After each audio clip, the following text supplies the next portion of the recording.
오히려 더 사회성의 부분에 초점을 맞춰서 그걸 조금 더 보완해 줄 수 있어야지 진짜 영재로 성인까지 성장할 수가 있는 부분이고,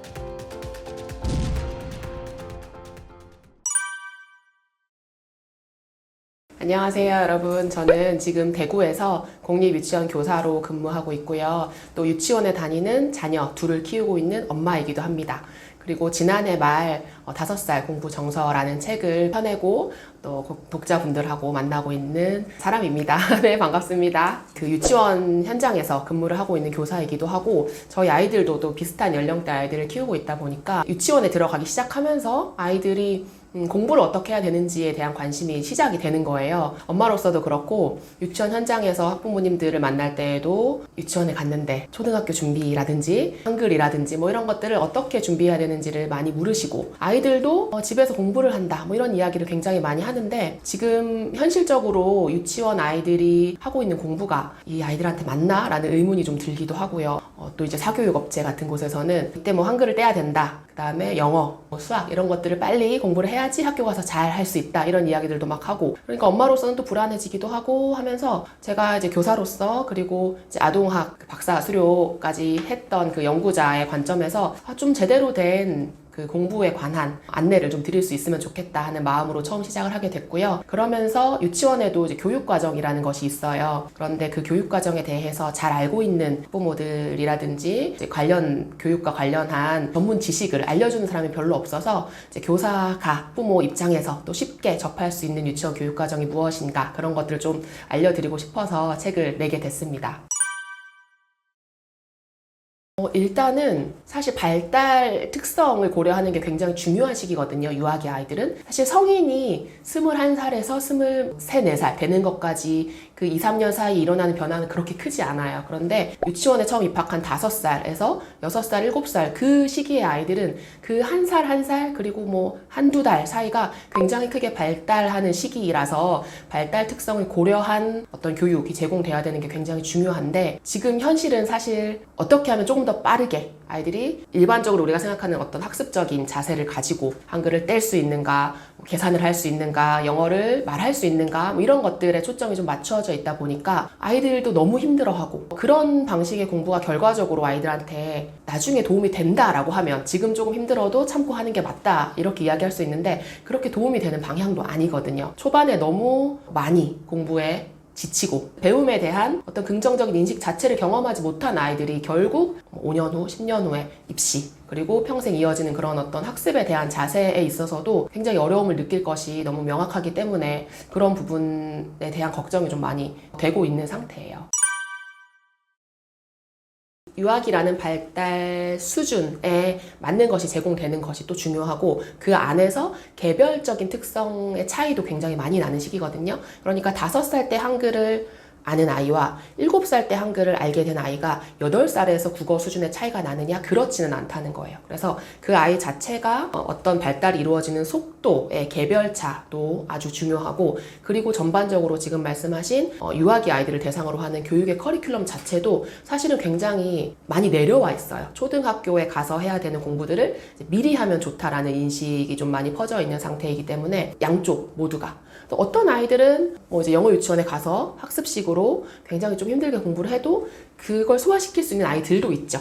개별차가 있기 때문에. 그런데 100에 99는 그게 맞지 않는 거거든요. 그러니까 어떤 아이가 그게 된다고 해서 다른 아이도 그게 된다라고 볼 수는 없는 거고, 유치원 교육 과정에서는 그런 개별차를 고려해야 되고 존중해야 되기 때문에 반영한 그런 교육 과정을 운영을 하고 있는 거죠. 유치원에는 교과서가 없고 진도가 없고 그다음 정해진 수업 시간이 없고, 그런 어떤 특성들을 가지고 있는 게 그런 발달에서의 고유성이나 개별성 같은 것들을 반영하고 있는 것이다 라고 이해해 주시면 좋을 것 같아요. 제 경험을 이야기하면, 물론 전 옛날 이야기이긴 하지만 학습적인 부분에 있어서 제가 학생 시절에 크게 공부에 대해서 부정적인 인식을 가지고 공부를 시작하진 않았어요.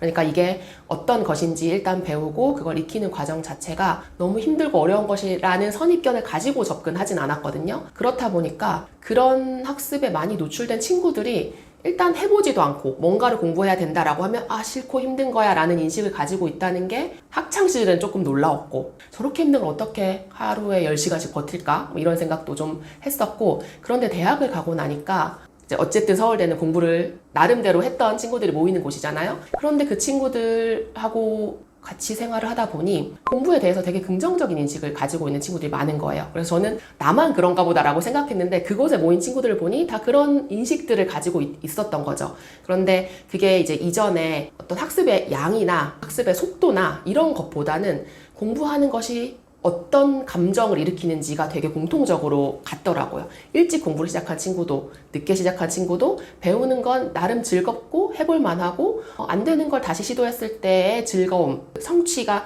아주 좋다라는 걸 공통적으로 좀 가지고 있었다라는 생각을 하게 되었고 이제 그 공부라는 것에 대한 인식을 언제 처음 가지기 시작할까 이걸 이제 되짚어 본 거죠. 제가 학생 때는 초등학교 그래도 한 저학년, 중학년 정도 이제 공부해야지 라고 하면서 뭐 학습지를 하거나 문제집을 풀거나 그 시기쯤부터 시작되었던 것 같아요. 돌이켜보면. 근데 지금 아이들은 그걸 언제 시작하느냐 이걸 생각해 봤을 때 그게 유치원인 거죠. 집에서 학습지를 하거나 패드를 하거나 라는 그런 방식으로 공부를 접하다 보니 그때 패드를 해도 아 이거 되게 재밌고 즐겁구나 배우는 게 좋구나 라고 인식하게 된다면 굉장히 잘 맞는 방법일 수 있지만 그렇지 않은 방식으로 접근을 하게 되고 그렇게 이제 공부라는 것에 대한 첫 단추, 공부 정서라는 것이 그렇게 끼워지게 되는 현실인 거예요. 그렇다 보니까 이 시기에 정말 많은 것들을 재미있게 배울 수 있는 시기인데 그걸 놓치고 있다. 이게 좀 안타까운 부분이 있는 것이고 그리고 그래서 저는 이제 저희 아이들 같은 경우에 제가 뭔가를 이 시기에 이걸 가르쳐 줘야겠다. 배워야겠다라고 하면 반감이 크게 일어날 것을 알고 또 저희 아이들은 어쨌든 제가 엄마니까 각자의 성향들을 또 알게 되잖아요. 그렇다 보니 제가 뭔가 알려주고 싶은 게 있으면 자 우리 이거 해보자 또는 이 책을 엄마랑 같이 봐보자 라고 접근하기보다는 그냥 조금 주변에 둬요. 그래서 얘네들이 자기가 뭔가를 하고 싶은 걸 하고 그냥 집안에서 뭔가 이렇게 자기 놀이를 하다가 어느 날 갑자기 눈에 띌 수 있거든요. 그래서 네가 관심을 가지게 된 거야. 네가 원해서 그 책을 고른 거야. 네가 원해서 그 활동을 하게 된 거야 라는 걸 자기가 스스로 느낄 수 있게끔 약간 유도를 해요.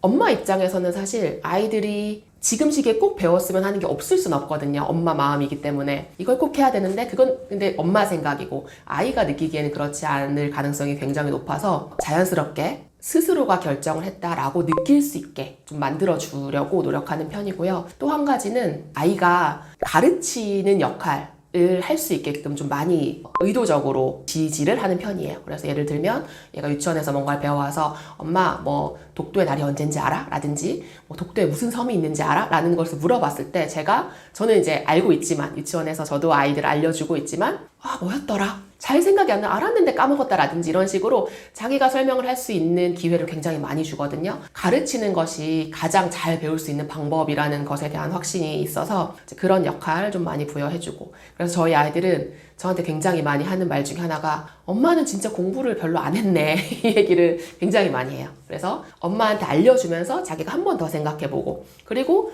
이제 막 설명을 하다 보면 자기도 놓치는 뭔가가 생길 수 있거든요. 잘 기억이 안 나거나 그런 부분도 같이 찾아보기도 하고 그런 방식으로 좀 아이들하고 시간을 보내고 있습니다. 네, 그 한글에 대한 질문이 가장 많아요. 학부모님들한테도 그렇고 이제 공부에 관한 이야기를 할 때도 그런데 그 유치원 교육 과정에 사실은 이 시기에 아이들이 어떤 걸 배워야 되는지에 관한 평가 기준은 아니지만 이 정도는 유치원에서 다뤄야 된다라고 하는 어떤 제시 수준들이 있거든요. 그걸 생각해 보시면 내가 이때 뭘 가르쳐야 되는구나를 조금 더 잘 아실 수 있어요. 그래서 유치원 교육 과정을 이해하는 게 중요하기도 한데요. 유치원 교육 과정에 뭐라고 되어 있냐면 글자와 비슷한 모양으로 뭔가를 쓰려고 한다 라든지 그 다음에 주변에 있는 글자에 관심을 가지고 읽고 싶어 한다, 알고 싶어 한다. 그리고 자신의 생각을 뭔가 글자의 형태로 전하려고 한다. 이런 정도의 기준이 있어요. 이게 무슨 말이냐면 유치원 5살, 6살, 7살 다니는 중에 대부분의 아이들은 저거 뭐라고 써있는 거예요? 라고 묻든지 아니면 글자를 따라서 쓰려고 하는 시기가 있어요. 그게 어떤 아이들은 5살일 수도 있고 어떤 아이들은 7살일 수도 있거든요. 그런데 그 시기가 오면 그때가 한글을 배우는 게 가장 좋은 때예요. 그래서 얘가 사실은 우리 그 주변에 글자들이 엄청 많잖아요. 근데 어린 아이들은 그걸 글자로 인식하지 않거든요. 그래서 그걸 딱히 알고 싶어 하거나 묻지 않아요. 궁금해하지 않는데 그걸 알고 싶어 하는 시기가 바로 글자에 대한 관심이 생기는 시기이고, 관심이 생기면 자연스럽게 잘하게 돼요. 반복하게 되고, 그러면서 한글을 익히게 되는 것이고요. 그래서 가장 많이 나타나는 게 이제 아이들이 자기 이름을 알고 싶어 하고 쓰고 싶어 하고, 그림을 그리면서 그 그림 안에 뭔가 자음의 형태, 기역, 니은, 디귿이라든지 온전한 표준화된 글자는 아니지만 글자와 비슷한 것 같은 그림이 자꾸 나오기 시작하고, 그러면서 점점 더 소리를, 글자의 소리값, 그 다음에 형태, 뭔가 이제 편지를 친구한테 써서 보내고 싶어 한다든지, 그래서 친구한테 누구야, 사랑해, 어떻게 써, 뭐 이런 걸 물어본다든지, 그런 시기가 오면 그때 이거는 뭐 기억이라는 거고 이건 니은이라는 거고 이렇게 합쳐서 무슨 소리가 나고, 이런 이야기들을 해주시면 아이들이 굉장히 재밌게 배울 수 있어요. 사실은 유아기 아이들이 다니는 기관을 선택하는 데 있어서 부모님의 어떤 교육관을 가지고 있는가가 그게 굉장히 많이 영향을 미쳐요. 이게 공교육이 아니고 의무교육이 아니다 보니까. 그래서 사실 다양한 목적으로 영어 유치원을 선택하실 수가 있죠. 그리고 그것에 대해서 좋다 나쁘다라고 평가를 할 수는 없는 것 같아요. 양육자 입장에서 나름대로 판단을 하신 부분일 테니까. 그러나 한 가지 확실한 것은 영어 유치원은 학원이라는 것, 그 유치원 교육과정에 맞는 교육을 제공하는 그런 기관은 아니라는 것을 인식을 하고 보내셔야 되는 것이고, 그리고 또 한 가지는 발달의 특성을 고려한 곳인가를 굉장히 깊이 고민을 하셔야 되는데, 일반적으로 아이들이 경험할 수 있는 또는 경험해야 하는 기관의 목적과 다른 목적으로 운영이 되고 있는 곳이잖아요. 영어라는 어떤 특정한 목적을 가지고 그것에 대한 어떤 아웃풋, 결과물을 내기 위해서 운영이 되고 있는 곳이기 때문에 그 외적인 부분들에 대해서 세심하게 살피거나 배울 수 있도록 하는 것이 약할 수 있거든요. 영어 유치원을 보내는 학부모님이라면 영어 유치원을 보냄으로써 이 아이가 놓치고 있는 부분이 없는가, 이걸 좀 세심하게 살펴보실 필요가 있고, 어떤 유치원에 보내세요라고 말은 못해요. 저도 보내지 않았고, 저도 뭐 영어 전문가, 언어 전문가는 아니기 때문에. 그러나 발달에 대한 특성을 공부한 사람으로서 보내지 말아야 되는 유치원에 대해서는 이야기를 드릴 수 있거든요. 말씀드렸듯이 발달의 특성을 고려하지 않고 획일적인 기준으로 레벨 테스트를 과도하게, 그리고 테스트를 통과하지 못하면 마치 낙오한 아이처럼 낙인을 찍어서 계속 훈련을 시키는 그런 형태의 기관, 그리고 이제 유치원이 아니다 보니까 어떤 시설에 대한 기준도 별도로 제공이 되지 않거든요. 그렇다 보니 이 아이들의 체구에 비해서 너무 높은 책상, 또 너무 큰 의자, 그리고 뭐 화장실이라든지 이런 생활이 이루어지는 그런 공간에 대한 고려가 좀 있어야 되고요. 그리고 또 한 가지는 한글을 사용하지 못하게 하는 곳. 그래서 영어를 익숙하게 하고 그걸 일상생활에서 사용하게 하기 위해서 원어민 선생님과 영어로만 대화해야 되고, 한글을 사용하면 페널티를 주는 그런 곳들도 있어요. 그게 굉장히 심리적으로 압박이 되거든요, 아이들한테는. 사실 한국말을 쓰는 유치원에 가는 아이들도 처음에 기관에 가면 모든 것이 낯설기 때문에 굉장히 정서적으로 불안하고 심리적으로 위축될 수 있는 상황이에요. 근데 심지어 자기가 지금까지 경험해왔던 가장 편하게 할 수 있는 말조차 사용할 수 없는 공간에서 몇 시간을 보내야 된다라고 하면 굉장히 정서적으로 문제가 생길 수 있는 부분이기 때문에 여러 가지 것들을 좀 깊게 고민해보고, 그리고 아이가 기관에 다니면서 어떤 반응, 어떤 정서적인 영향을 받는지를 기관 다니는 내내 좀 세심하게 살펴보실 필요가 있어요. 내가 이 아이의 지금 시기에 교육을 하는 데 있어서 무엇을 중요하게 생각하는가를 조금 보내시기 전에 세심하게 살펴보실 필요가 있고, 아무래도 전반적으로 균형 있는 발달을 추구하기 위해서는 영어 유치원이 따라가지 못하는 부분들이 있을 수 있다는 것을 감안하시면 좋겠습니다. 여러 가지 이유가 있는데요. 그냥 솔직하게 말씀드리면 수익 창출하기 위한 기관이기 때문에 그 안에서 교육적인 가치와 목표를 먼저 고려할 수 있을까? 그거에 대한 확신이 서지 않았고요. 제가 생각했을 때는 영어를 그렇게까지 지금 시기에 투자해서, 경제적으로든 시간적으로든 투자해서 이 아이들이 친숙하게 만드는 것이 어떤 효용이 있는지가 잘 답이 나오지 않았어요. 얘네들이 영어를 일찍 배우고 이렇게 발음이 되게 좋고 일상생활에서 능숙하게 회화를 할 수 있다라는 가치가 유치원에 보내지 않고 그만한 돈을 들이면서 시간을 쓰면서까지 얻어야 되는 효용인가? 그거는 저는 동의하지 않는 부분이라서 선택하지 않았고 고려도 해보지 않았던 것 같긴 해요, 사실.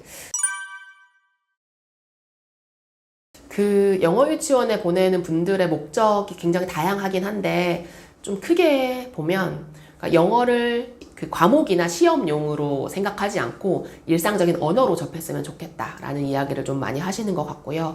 그리고 지금 배워야지 발음이나 이런 것들이 좀 자연스럽게 모국어처럼 습득될 수 있다, 이런 부분들도 있으신 것 같고, 또 한편으로는 영어를 조금 미리 초등학교 3학년 이전에 완성해놔야 그 후에 입시를 준비하는 데 있어서는 영어는 깔고 그 다음에 수학이든 과학이든 이런 것들을 할 수 있다, 이런 생각을 가지시기도 한 것 같더라고요.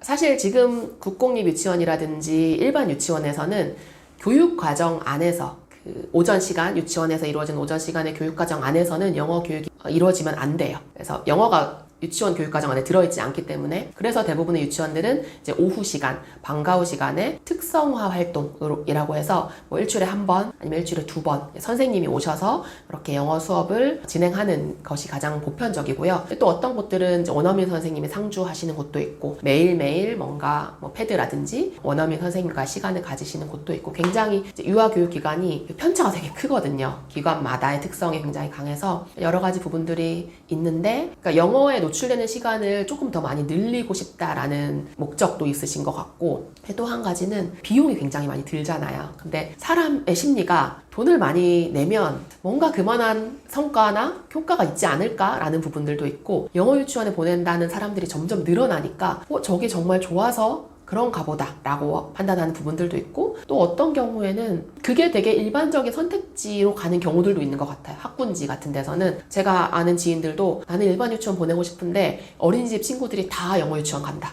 그래서 나만 일반 유치원을 보내는 길을 선택하기가 굉장히 어렵다, 이런 이야기를 하시기도 하고, 그 선택에는 굉장히 복합적인 요인들이 작용을 하는 것 같아요. 뭔가 이제 그때부터 특별한 교육, 보편적이지 않은 특별한 교육의 루트를 시작해서 영어 유치원, 사립초등학교, 특수한 목적을 가진 그런 학교들, 그런 어떤 첫 발을 조금 더 뛰어난 곳에서 내딛고 싶다, 이런 목적들도 좀 있으신 것 같고. 네, 그런 부분도 있죠. 사실 대다수의 아이들이 그래요. 그리고 입시 전문가, 교육 전문가들도 그 학습의 과정이나 교육의 과정을 길게 바라보는 사람들은 초등 저학년 유아기 때 너무 달리지 마세요, 이런 얘기를 정말 많이 하거든요. 지치니까. 사실 어른도 어떤 하나의 목표를 향해서 2년, 3년 또는 그 이상의 횟수를 유지하는 게 굉장히 어려운 일이잖아요. 그런데 하물며 아이들이 자기가 그걸 왜 해야 되는지도 모르는 그런 상황에서 그걸 길게 오랫동안 지속하는 힘을 가지려면 시켜서, 무서워서, 어쩔 수 없어서 하면 그 굉장히 지칠 수밖에 없는 상황인 거예요. 그리고 어떤 아이들은 그런 상황 속에서도 나름의 재미를 찾거나 나름의 뭔가 해결 방법을 찾거나 또 공부가 재밌다고 느낄 수도 있어요. 그러나 그건 그 아이의 경우라는 거죠. 그래서 어떤 그런 교육에 대한 관점을 조금 장기적으로 길게 가지시고, 지금 이 아이한테 그게 필요한 것인가, 그리고 이 아이한테 그게 맞는가, 이거를 계속 점검하면서 살펴보실 필요가 있는 것이고요. 이렇게 전반적으로 이때는 이걸 해야 된대, 뭘 해야 된대 라는 외부에서 들리는 소리들이 굉장히 많거든요, 사실 양육자한테는. 그리고 옆집에 누가 하는 게 너무 잘 보이고, 같이 놀던 친구들인데 같이 놀이터에서 놀다가 어느 날은 이제 공부방 가야 된다, 그리고 이제 놀이터 안 나오거나 이런 식의 지금 눈앞에 보이는 상황에 대해서 몰두하게 되기가 쉬워요. 근데 거기서 조금 빠져나와서 길게 생각하고 한 번 더 생각해보면 지금 이 아이한테 뭐가 중요한가를 조금 느끼실 수 있을 것 같아요.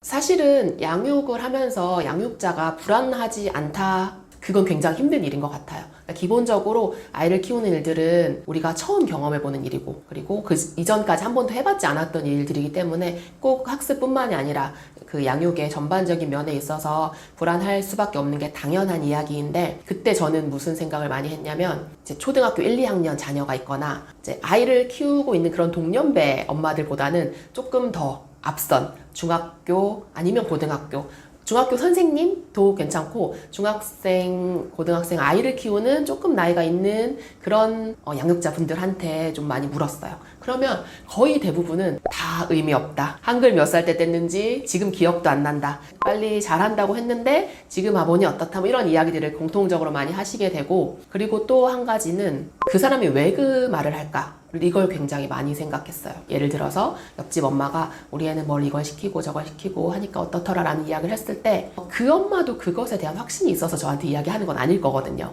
저 사람은 왜 저런 말을 할까? 본인이 선택한 것에 대해서 누군가 동조해줘서 그 선택이 맞음을 계속 확인하고 싶은 그 엄마의 불안인 건 아닐까? 뭐 이런 생각도 하고, 그리고 뭐 인스타그램이나 SNS상에서 책을 팔고자 한다든지 어떤 교구를 알리고자 한다든지 뭐 그런 이야기를 하는 사람들의 목적이 다 있을 거거든요. 그거에 대해서 생각을 해보면 한 번 더 걸러서 듣게 돼요. 저게 정말 좋아서 나한테 진짜 추천해준 게 맞을까? 그 다음에 그거 괜찮은 것 같아. 그러면 우리 아이한테는 이렇게 약간 조금 티스럽게 한 번 걸러서 생각하고 단계를 만들어서 생각하고 이런 과정들을 좀 연습을 하다 보면 그래, 불안이 올라와요. 올라오는 게 사라지진 않아요. 올라오고 그래, 그 다음은 이렇게 생각해보고 이렇게 해봐야지 하면서 조금 그걸 뭐랄까 다스릴 수 있게 되는 것 같아요.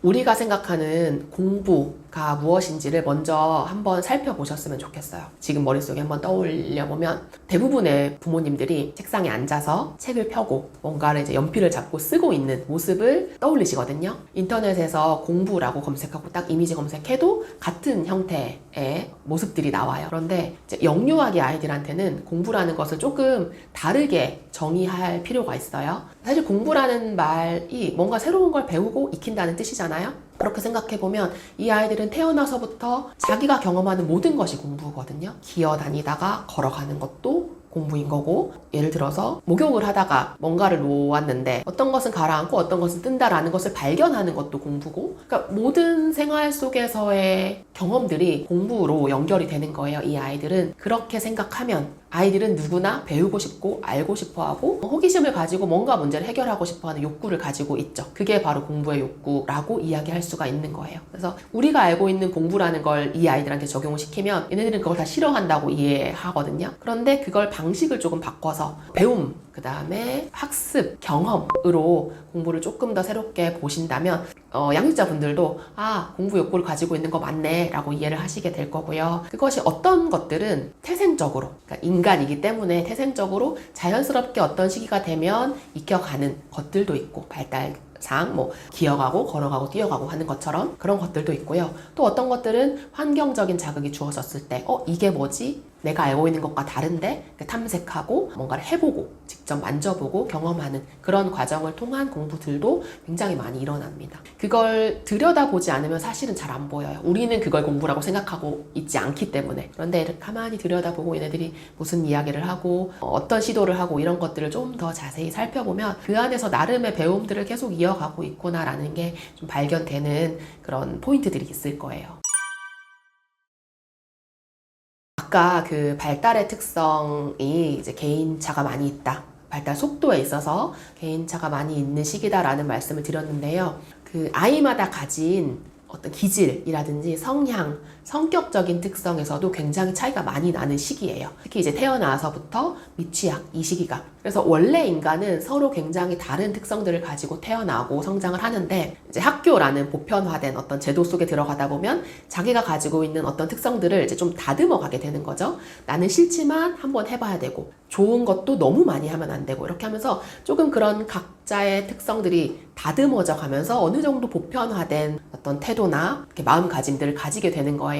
그런데 유아기는 그것보다는 조금 더 아래 단계이기 때문에 그런 개별적인 특성의 차이가 조금 더 존중되고 조금 더 인정되고, 그걸 감안한 교육이 제공이 될 필요가 있는 거죠. 학교에 가서 이 아이가 뭔가를 너무 하기 싫어하고 힘들어한다 라고 했을 때는 그래도 참고 해봐야 돼 라는 식의 교육이 조금 더 이루어져야 되지만, 유아기 아이가 똑같이 이게 너무 싫고 힘들다 라고 반응을 했을 때는 거기에 맞게 다른 방식의 교육이 제공될 필요가 있는 거거든요. 어떤 아이들은 굉장히 외향적인 기질을 가지고 있고 친구들하고 함께 뭔가를 하는 걸 즐기고 이제 이야기하는 걸 좋아하고, 이런 아이들의 유아기의 공부 방식과 또 조용하고 혼자서 생각하는 시간을 많이 가지고 싶어하고 뭔가 이제 자기 안에서 정리되지 않으면 표현하지 않는 그런 특성을 가지고 있는 아이들에게 제시되는 어떤 교육의 방식이 달랐을 때 훨씬 더 그것이 효율적이고 효과적으로 이루어질 수 있는 시기인 거예요. 제일 좋은 건 관찰. 이에요. 아까 말씀드렸듯이 아이들이 뭔가 자기의 세상에서 놀이를 하고 있을 때 양육자분들이 그걸 이렇게 좀 들여다보고 있는 시간을 가지기가 사실은 굉장히 어렵거든요. 저조차도 아이들이 뭔가 재밌게 놀고 있다 하면 내가 좀 쉴 수 있는 시간이구나. 그리고 내가 뭔가 다른 일, 집안일을 한다든지 다른 걸 할 수 있는 시간이라고 생각하게 되어요. 그런데 그 상황을 조금 더 깊이 들여다보면 이 아이가 이런 상황에서는 이렇게 반응하네? 어떤 이야기를 하네? 라는 것들을 좀 살펴볼 수 있게 되고 그러면서 아이에 대한 인식을 좀 새롭게 할 수 있게 되는 거고요. 사실 양육자분들이 아이의 어떤 모습을 봤을 때 그것에 대해서 굉장히 걱정 어린 눈으로 사실은 보게 돼요. 왜냐면 이제 우리는 양육자고 이 아이를 바르게 건강하게 키워야 되는 사람이다라는 생각 때문에 그걸 온전히 있는 그대로 바라봐주기가 굉장히 어렵거든요. 예를 들어 친구 사이에서 놀이를 하는데 계속 양보를 한다 라고 했을 때 저런 걸로 인해서 뭔가 문제가 생기진 않을까? 저렇게 해도 되나? 라는 걱정의 시선으로 계속 보게 되는데 그걸 그냥 그 아이의 어떤 객관적인 특성이구나 라고 생각하고 조금 있는 그대로 바라봐주는 것도 연습이 필요해요. 잘 안 되더라고요. 그냥 보면. 그래서 아이에 대해서 좀 더 잘 알고 싶다라고 한다면 놀이하는 상황, 또 친구들과 하고 있는 상황을 있는 그대로 읽어보는 연습을 해보시는 걸 좀 추천을 드립니다. 첫 번째는 재미있는 거예요. 재미라는 것이 이 시기의 아이들한테 아주 강력한 요소거든요. 뭔가 재미있어 보인다라는 것이 있을 때는 정말 앞뒤 안 가리고 달려들어요. 어떤 아이든지. 그걸 겉으로 표현할 수도 있고 자기 속으로 생각할 수도 있지만 재미있는 것에 휘둘리지 않을 수 있는 아이는 없거든요. 그 아이만의 재미인 거죠. 물론 다른 사람이 봤을 때 재미있는 거라고 해도 그 아이한테는 아닐 수도 있어요. 어쨌든 자기가 느끼기에 재미있다라고 판단이 되는 것에 대해서는 굉장히 오랜 시간 동안 그것을 지속할 수 있는 힘을 가지게 되고 그러다 보면 또 더 잘 알 수 있게 되고 그런 부분들이 있고요. 또 한 가지는 생존하기 위해서 필요한 거예요. 아이들은 스스로는 잘 못 느끼는데 자기가 살아가는 데 있어서 필요한 것들은 이렇게 내재화되어 있어요. 몸을 움직이고 말을 한다든가 글자를 끼적이는 힘을 키운다든가 이런 것들, 근육의 발달이라든지 이런 것들은 자기가 살아가기 위해서는 반드시 필요한 것들이기 때문에 내재화된 발달 속도에 맞춰서 배울 수 있게 되거든요. 아이들이 이 두 가지를 무조건 배운다라는 걸 알고 있으면요, 내가 뭔가를 알려주고 싶을 때 어떻게 알려주면 될까라는 생각을 가졌을 때 첫 번째, 재미있게 알려줘야 되는구나 라는 걸 알 수 있게 되는 거고요. 두 번째는 이게 지금 너한테 너무 필요한 거야 라는 인식을 전해주면서 알려줄 수 있게 돼요. 저 같은 경우는 제가 너무 그걸 재밌게 한다든지 너무 재밌다. 근데 아이는 자기의 놀이를 하고 있죠. 근데 제가 뭔가 책을 읽으면서 진짜 재밌어 하고 막 깔깔깔 웃으면 다가와요. 뭐가 저렇게 재밌길래 보지? 그러면서 이제 관심을 가지게 되고 같이 뭔가를 하다 보면 이거 진짜 재밌네 라는 느낌을 가지게 되고 그러면 이제 자기의 것이 될 수 있게 그걸 또 반복하거나 익히거나 하는 식이 되는 거고요. 뭔가 원하는 게 있다. 근데 그 원하는 걸 하기 위해서는 이걸 배워야 돼. 필요성인 거죠. 근데 그걸 알게 되면 내가 원하는 게 너무 강하니까 그러면 이걸 배워야 되는구나를 스스로 좀 납득을 할 수 있게 되고 그러면 아이가 훨씬 더 그걸 잘 배울 수 있게 되는 거예요. 아이마다 다른데요. 사실 그게 명확하게 얘가 어떤 분야에 특히 재능이 있구나 라는 것보다는 어떤 이런 분야의 것들에 좀 더 관심이 있구나, 여기에 더 흥미를 가지고 더 많이 알고 싶어 하는구나, 이런 정도는 좀 보이기도 해요. 종이접기 같은 걸 이제 유치원 아이들은 많이 하는데 그런 걸 할 때 이제 아이들 특성들이 있잖아요. 뭔가 종이가 조금 삐뚤어지는 것도 싫고 뭔가 잘 안 됐을 때 계속 그걸 다시 반복한다든지 아니면 제가 뭔가를 알려주는 상황에서 내가 해볼게요 라고 하면서 자기가 가져가서 자기가 계속 시도해 본다든지 그러면서 안 되는 부분이 있을 때 어떤 아이들은 안 돼요 선생님 해주세요 이렇게 이야기하기도 하는데 어떤 소수의 아이들은 안 되는데 이것만 알려주면 제가 그 다음 할게요 이렇게 접근하는 아이들도 있거든요. 그러니까 어떤 문제 해결력이라든지 시도해보는 그런 힘 같은 특성에서 좀 차이 나는 부분들이 있고 언어 능력 같은 경우는 조금 다른 아이들과 수준에 있어서 아니면 타고난 어떤 특성에 있어서 많이 차이가 나는구나 라는 것이 조금 보이는 아이들도 있기는 해요. 어떤 분야에 있어서는 예를 들어서 뭔가 자기가 관심 있는 국기라면 세계 여러 나라의 국기를 다 암기해서 그걸 그림으로 표현한다든지 아니면 수에 대한 감각 같은 것들, 그런 것들이 아주 특출나게 뛰어난 아이들이 간혹 있어요. TV에 나올 것 같은 그런 어떤 특수한 재능들을 가진 아이들이 한 번씩 있고 그래서 그런 경우에는 이제 가정에서도 잘 알고 계시고요. 지금 나타난 어떤 그런 특수한 부분에 대한 특수한 재능이 나중에 학습에 있어서까지 이어질 수 있는 것일까? 랑은 또 좀 다른 부분인 것 같긴 해요. 사실 유치원 단계에서는 그런 특수한 어떤 특정 분야에 대한 재능을 가지고 있는 아이들을 봤을 때 이 부분을 좀 더 키워줘야지라는 관점보다는 이 아이가 이런 특성을 가지고 있음으로 인해서 그 외적으로 다른 부분, 예를 들면 한 가지에 몰입해서 너무나 자기의 그런 특출난 재능을 펼치는데 집중하는 아이들은 친구들과의 놀이 관계라든지 상호작용이라든지 이런 부분에서 약할 수 있거든요. 그래서 그런 전반적인 부분에 대한 평가가 같이 이루어지기 때문에 이제 균형 있는 발달, 이룰 수 있게 하기 위한 어떤 교육적 지원을 조금 더 초점을 맞추고 있기는 하죠. 어쨌든 자기가 원하는 것에 그만큼 몰입할 수 있는 힘을 가지고 있다는 거잖아요. 그렇기 때문에 안 되는 걸 계속해서 시도하는, 그리고 나서 결국에 되었을 때 그 성취 때문에 또다시 그런 행동들을 반복하는 그런 모습들을 보이기도 하고, 또 한 가지는 그 활동에 굉장히 몰입할 수 있는 시간을 확보하기를 원해요. 그러니까 일상적으로 이루어지는 그런 일과에 맞추기를 힘들어하는 부분이 있죠. 그렇다 보니까 뭔가 좀 그것이 방해받을 때 예민하게 반응한다든지 민감하게 반응한다든지 자기가 원하는 걸 계속 하고 싶어하는 그런 그 욕구가 강한 모습들이 보이기도 하고, 그래서 일반적인 교육 과정 안에서 사실은 그 아이들도 어려울 수 있는 부분들이 있어요. 그리고 말씀드렸듯이 그런 특성들을 가지고 있기 때문에 오히려 더 사회성 부분에 초점을 맞춰서 그걸 조금 더 보완해 줄 수 있어야지 진짜 영재로 성인까지 성장할 수가 있는 부분이고, EBS의 어떤 프로그램에서 그 소아정신과 청근아 교수님 하시는 말씀이 영재는 그 특출난 능력 외에 다른 것들을 같이 가지고 있어야 진짜 영재다. 어느 한 부분에 사람들이 우아할 만큼의 재능을 가지고 있다고 해서 그게 영재냐라고 판단하기엔 굉장히 무리가 있다. 왜냐하면 결국은 이 아이들도 사람들 속에서 함께 생활해야 되고 타인과 무언가 교류할 수 있는 삶을 살아야지 그 영재성도 빛을 발할 수 있기 때문에 그런 부분들, 그 아이들이 영재성을 가지고 있는 아이들이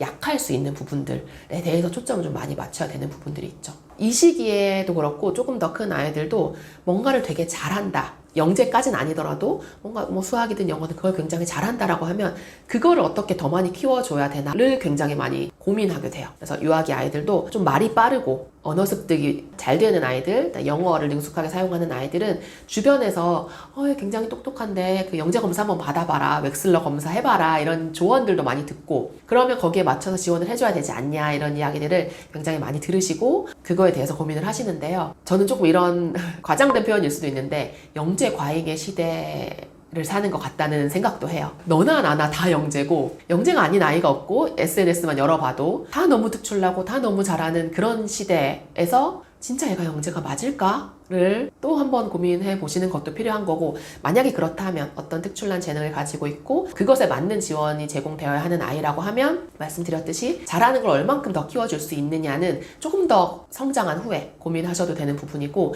지금 시기에는 그 외에 놓치는 것이 없는가를 좀 잘 살펴보셔야 되는 것 같아요. 그래서 전반적인 영역이 골고루 발달할 수 있게 하는 것이 유아기의 교육의 목표이고 양육의 목표이기 때문에 그런 부분들, 뒤처지는 부분이 혹시나 생기진 않을까? 그걸 좀 더 초점을 맞춰서 고민을 해보셔야 되는 거죠.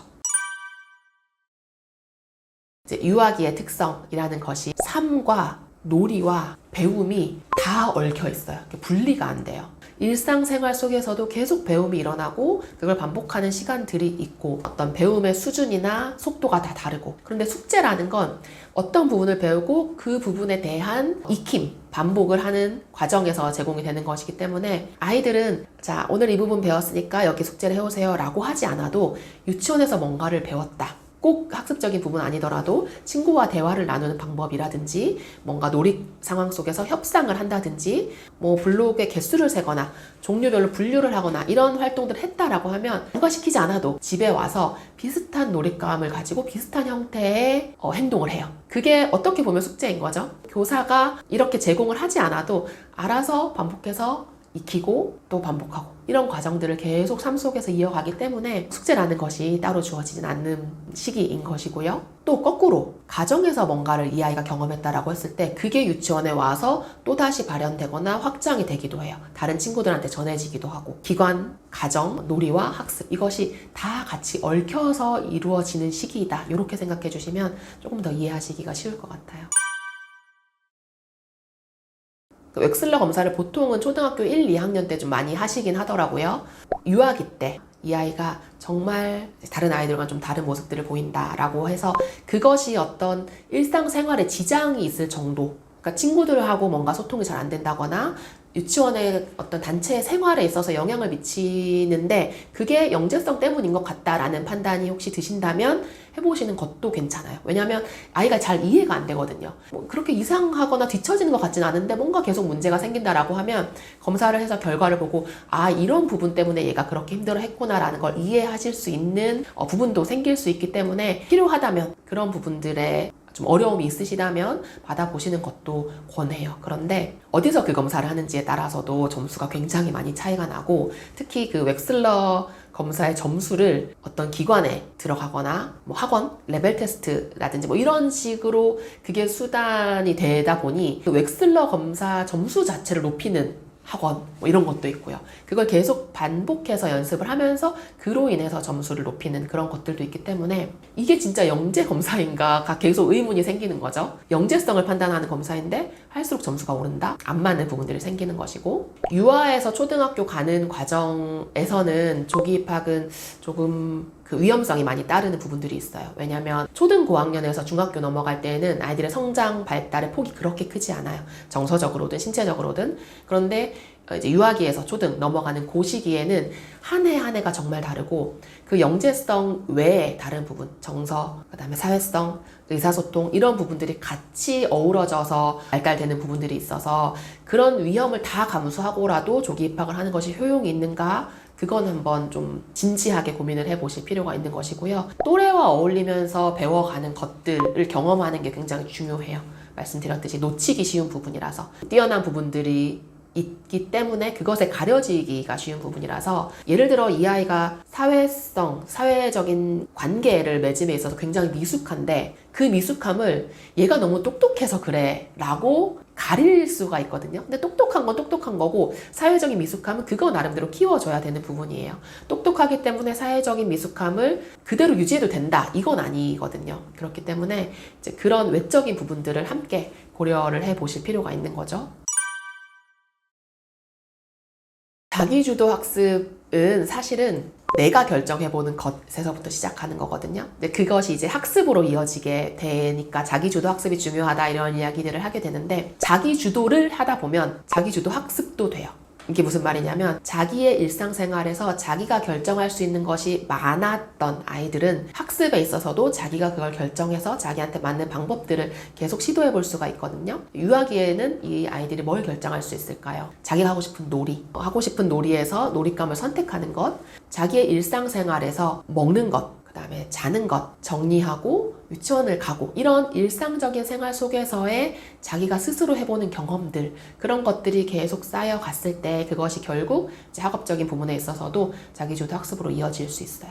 진짜 예를 들면 아주 작은 부분에서도 집에서 과일을 먹을 때 딸기 꼭지를 스스로 따서 먹어보는 경험 다 잘라서 주시거든요. 대부분 저도 그렇게 주면 훨씬 더 편해요. 아이들이 뭐 이제 어지럽힐 필요도 없고 뭐 묻힐 필요도 없고 그냥 입에 쏙 넣으면 되니까. 그러나 자기가 자기 입으로 그 딸기를 물고 꼭지를 떼어보고 하는 경험들, 요구르트 그 꼭지를 스스로 따보는 경험, 따보면서 힘을 세게 한 번에 주면 쏟아지고 아니면 찢어지고 이런 경험들을 해보면서 아 이만큼 내가 힘을 쓰고 이만큼 했을 때 이런 결과가 이어지는구나를 반복해서 경험할 수 있는 시기인 거죠. 옷을 정리하는 것도 마찬가지. 그래서 이런 일상생활 속에서의 자기가 할 수 있는 것들을 최대한 아이가 할 수 있게끔 좀 내어주시고 거기서 시간이 많이 걸리고 잘 안 되는 경험들이 쌓일 수 있지만 그런 것들을 반복해서 경험하면서 내가 이만큼 스스로 할 수 있는 능력을 가지고 있구나. 어제는 내가 요구르트 뚜껑을 따면서 좀 쏟아졌는데 오늘은 이렇게 신경 써서 하니까 되네. 내가 할 수 있는 사람이네 라는 인식을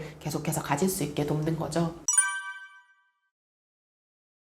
내가 해볼게 라는 말을 굉장히 많이 해요. 옆에서 양육자나 선생님이 뭔가를 하는 걸 굉장히 유심히 보고 그걸 스스로가 할 수 있게끔 하는 어떤 그림을 그려본다고 할까요? 자기 머릿속으로 요렇게 해서 하면 되는구나 라는 것을 듣고 그 다음에 자기가 해보고요. 해봤을 때 안 되면 그 다음에 다시 한번 해보고 내가 결정하고 싶은 욕구가 굉장히 강하더라고요. 그 아이들은 책을 볼 때도 그렇고요. 자기가 결정하고 싶어 하고 뭔가 물건을 사거나 아니면 진짜 일상생활에서 가사 일을 하는 데 있어서도요. 어떤 시기가 되면 이 컵은 내가 씻고 싶어 라든지 뭐 빨래 개는 데 있어서도 내 옷은 내가 갤래 라든지 이런 식의 뭔가 자기가 하고 싶은 욕구가 올라왔을 때 그걸 해보면 그 다음에 이것도 내가 할 수 있을 것 같다 라는 식으로 이렇게 점점 스스로 할 수 있는 것의 영역이 넓어져요. 그런 게 반복이 되다 보면 좀 전반적으로 내가 해볼게요. 내가 할 수 있을 것 같아요. 라는 말을 많이 하게 되고 그런 아이들은 뭔가 이제 새로운 것을 배움에 있어서도 처음 접해보는 것에 있어서도 한번 해보고 안 되면 도와달라고 이야기할게요. 이런 식의 반응들을 보이는 거죠.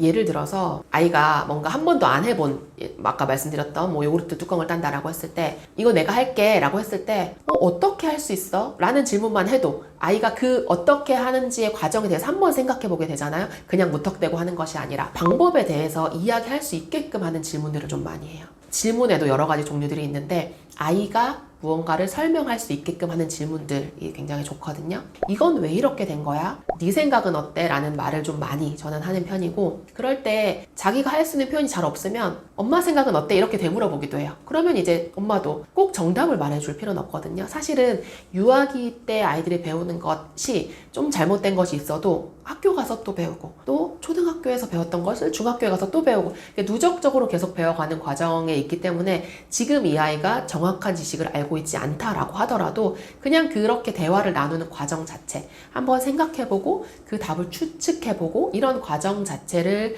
좀 만들어줄 수 있는 방법이 질문을 하는 것이라고 생각을 해서 아이가 뭔가를 이야기했을 때 어떻게 하면 되는지 해보니까 어땠는지 이런 과정 중심의 질문들을 던져주시면 좀 생각해보는 경험들을 하는데 도움을 줄 수 있는 것 같아요.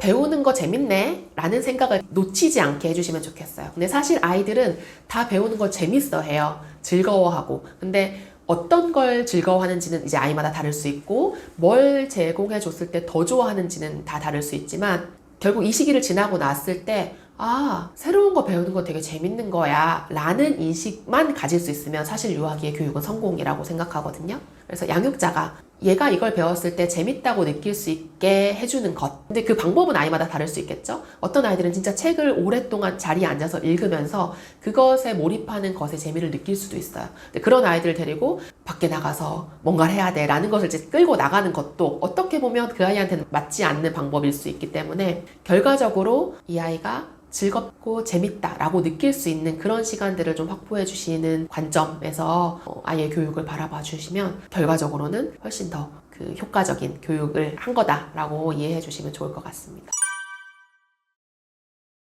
욕심이 앞선 엄마표 학습, 교육은 아이를 망치게 된다. 이렇게 제목을 적었었거든요. 사실 엄마표를 잘하면 굉장히 좋은 효과를 거둘 수 있는 방법이기는 해요. 그 공간에 구애받지 않고 늘 엄마와 함께 있는 시간이 많으니까 또 아이에게 잘 맞는 방법을 알고 있다면 또 경제적으로도 큰 비용 들이지 않고도 배움을 이룰 수 있게 도울 수 있는데 가장 큰 문제는 내 아이라는 거예요. 사실 저도 그렇지만 엄마의 입장에서 아이가 잘 못하는 것을 견디는 게 정말 어려운 일이거든요. 그리고 가르치는 역할은 사실 가르치는 사람이 제일 잘해요. 그런데 이제 엄마표가 좋다라고 약간 뭐 이제 유행처럼 분위기에 휩쓸려서 나는 막 내 나름대로 엄마표를 한다고 시간을 쓰고 뭔가 노력을 하고 이렇게 아이에게 제시를 했는데 아이가 그만큼 따라주지 않았다 라고 했을 때 따르지 않아도 괜찮다라는 마음을 가지고 엄마표를 할 수 있을까? 그게 굉장히 어려운 부분이라서 욕심이 앞서고 내가 제공한 만큼의 성과를 기대하게 되는 그런 엄마표라면 과감하게 멈추시기를 권합니다. 관계까지 망칠 수 있거든요. 사실 엄마표를 했을 때의 목적은 엄마가 무언가를 가르치기 위한 방법이잖아요. 배우는 것도 싫어하게 되고 그리고 관계까지 망쳐요. 그래서 엄마는 엄마표를 하다가 계속 싸우고 애를 계속 혼내게 되고 그래서 못하겠다 하고 멈추면 공부만 멈추게 되는 거예요. 근데 아이들은 공부도 싫어지고 엄마도 싫어져요. 엄마와의 관계까지 해치게 되거든요. 그럴 거면 차라리 조금 더 있다가 나중에 제대로 가르쳐 줄 수 있는, 재미있게 가르쳐 줄 수 있고 잘 가르쳐 줄 수 있는 전문가에게 도움을 구하는 게 오히려 나을 수도 있다라는 거죠. 그래서 양육자가 스스로 내가 엄마표를 할 수 있는 사람일까? 내가 이 아이에 대한 욕심을 버리고 얘가 잘 쫓아오지 못해도 괜찮다라는 마음을 가지고 얘를 가르칠 수 있을까? 이거에 대한 점검을 꼭 해보셨으면 좋겠어요. 자, 우리가 초등학교 1학년 입학해서 고등학교 3학년까지 12년의 학교 과정을 거칩니다. 그리고 이제 공부에 대해서 이야기할 때 물론 평생 학습 시대다, 배움은 끝이 없이 이어진다 라고 이야기를 하지만 사실 양육하는 입장에서 공부라고 하면 입시가 가장 크고 중요한 목표이잖아요. 그렇다고 하면 이제 고등학교 3학년 마지막에 치르는 그 입시에 대해서 이제 초점을 맞추게 될 건데 현실적으로 초등학교 입학해서 고등학교의 시기까지 앉아서 계속 뭔가 몰입하고 집중해서 시간을 보내면서 공부를 해야 되는 시기가 점점 더 그 시간이 많아진다는 거죠. 그런데 그렇게 앉아서 버티려면 사실 신체적으로 그걸 버틸 수 있는 힘이 있지 않으면 굉장히 지치기가 쉬워요. 그리고 제가 그걸 이 책에서 강조한 이유는 사실 초등학교 고학년만 돼도 아이들이 몸을 쓰면서 움직이는 시간을 확보하기가 굉장히 어려워요. 학교, 학원, 그리고 앞에서 이야기했던 그런 학습적인 부분들에 시간을 투입해야 되므로. 그래서 가장 이 아이가 어쩌면 성인이 될 때까지 가장 몸을 많이 움직이고 체력적으로 뭔가 힘을 키우고 근육을 사용해 볼 수 있는 시기가 언제일까? 이걸 생각해 보면 유치원부터 최대 초등 저학년까지 라는 거죠. 그래서 이 시기에 최대한 몸을 많이 움직여 보고 자기가 할 수 있는 힘을 써보고 운동 신경을 키워보고 조절해보고 이런 것들을 경험해야지 지금 쌓인 체력을 가지고 그것을 쭉 이어갈 수 있다라는 부분이고요. 그러니까 체력을 키우기 위한 어떤 투입을 하기에 가장 좋은 시기라는 거예요, 지금이. 사실은 이제 그 교육 과정에 제시된 목표가 있어요.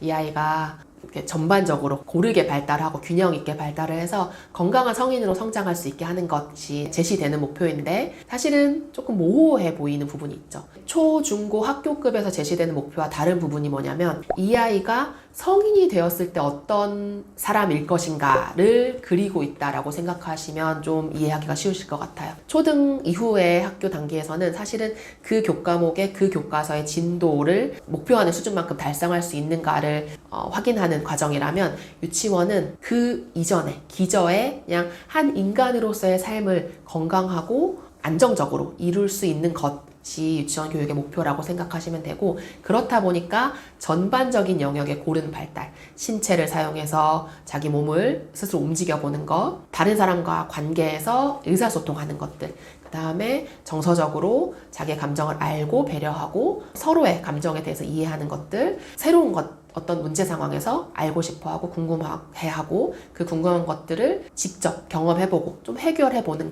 그런 경험들, 그리고 아름다운 것들, 음악적인 또 이제 예술적인 것들을 경험해보는 이런 골고루의 영역에서의 발달을 이룰 수 있게 하는 것이 유치원의 목표라고 생각해 주시면 좋을 것 같고 가정에서도 이 아이가 이 시기에 이런 정도의 성장을 하면 되는구나 라는 걸 좀 이해해 주시고 같은 목표를 향해서 나아갈 수 있게 되면 좋겠어요. 이때 이루어지지 않으면 사실 이후에는 이런 고른 발달이 이루어지기가 굉장히 어렵거든요.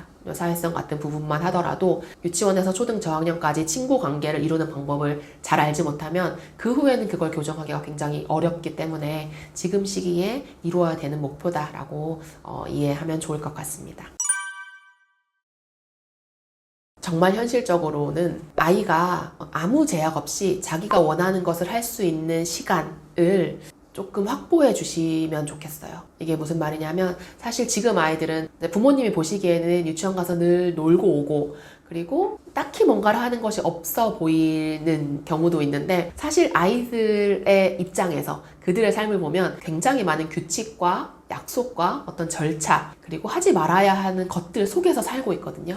유치원에 시간 맞춰 가야 되고 그 안에서는 선생님이 정한 절차에 따라서 뭐 정리를 해야 되고 놀이를 하다가도 친구 간의 관계에서 뭔가 또 싫은 것도 해야 되고 이런 굉장히 제약이 많은 삶을 살고 있고 틀 안에 있는 시간이 너무 길어요. 저희 아이들도 물론 마찬가지이긴 하지만 유치원에서 뭐 3시 반에서 4시 거의 직장인의 하루 일과를 그 틀 안에서 살고 그리고 또 이제 학원을 가고 뭔가 또 필요하다면 학습지나 이런 것들을 하고 틀 안에서 있는 시간들이 굉장히 길기 때문에 아이가 하루에 아주 조금이라도 아무것도 양육자가 제시하지 않은 자기 혼자 원해서 할 수 있는 무언가를 할 수 있는 그런 시간 그걸 제공해 주시는 게 필요할 것 같고요. 양육자는 뭘 더 하지 않아도 괜찮을 것 같아요. 사실은 양육자들이 굉장히 뭘 더 해야 되지라는 걸 계속 고민하게 되는데 아이들이 이미 많은 것들을 경험하고 있어요. 지금 같은 시대에는 교육기관에서도 많은 것들 그리고 양육자들도 어디선가 뭐 인스타에 보니까 누가 이걸 되게 재밌게 하더라 따라해보기도 하고 옆에서 누가 하는 걸 또 시도해보기도 하고 하는데 육아가 굉장히 어려운 게 많이 하면 할수록 더 잘하는 게 아니더라고요. 내가 이렇게 더 많이 애를 쓰면 이 아이도 더 잘 자라겠지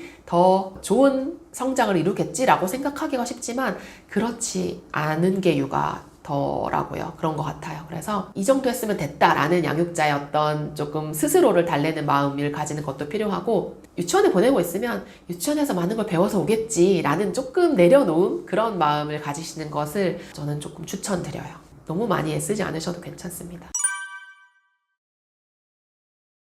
이 영상을 보시는 구독자분들은 사실 아이의 교육에 대해서 많은 관심을 가지고 어떻게 해야 되나를 좀 궁금해 하시는 분들이실 거라고 생각해요. 아이들은 누구나 다 배우고 싶어 하고 알고 싶어 하는구나 라는 생각 그리고 지금 이 아이들이 하는 모든 것들이 사실은 공부다 라는 어떤 좀 인식의 전환 결과적으로 공부를 잘하게 만들기 위해서는 전략적으로 지금 무엇을 해야 되는 것인가를 좀 길고 장기적인 관점에서 생각해 보시는 것 그것을 꼭 기억해 주셨으면 좋겠습니다. 그래서 지금 노는 게 중요하다라고 하지만 그게 단순히 얘네들이 좋아해서가 아니고 나중에 공부를 잘하기 위해서는 지금 잘 노는 게 중요하다라고 생각하시면 아이들의 놀이나 좀 자유로운 시간을 바라보시는 게 조금 더 편안해지실 수 있을 것 같아요.